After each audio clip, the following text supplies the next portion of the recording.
SM Pampanga. Yes, sa kabila is Robinson's Terminus.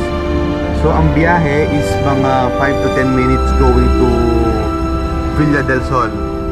Okay, so papunta na tayo ng Villa del Sol Subdivision, San Fernando, Pampanga.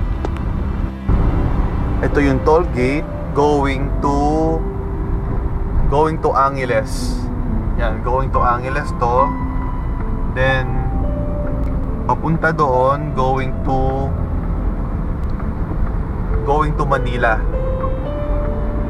Yan yung biyahe natin. Okay, ito na yung OG Road. Papunta na tayo ng Villa del Sol. Dadaanan mo ang SNR. Yan, SNR. Yan. Sasampa tayo ng flyover.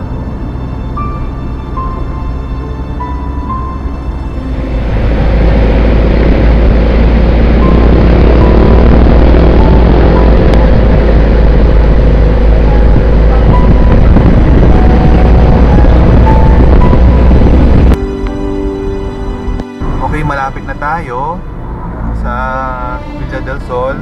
Ito may mga restaurants dito, Holiday Land.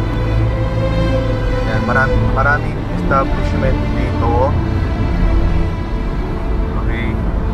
Ito ginagawa na naman, may bagong flyover na malapit sa subdivision para walang traffic.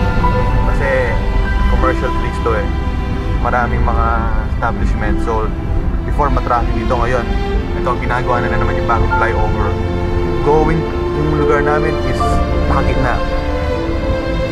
Pwedeng papuntang Olongapo or going to Manila. Malapit kami. So dito, yan, may Watermark, papuntang Watermark. May daan kami dito, pero straight ahead tayo. Going to Palengke sa kabila. Ito, going sa Palengke. Ito, diretso na kami.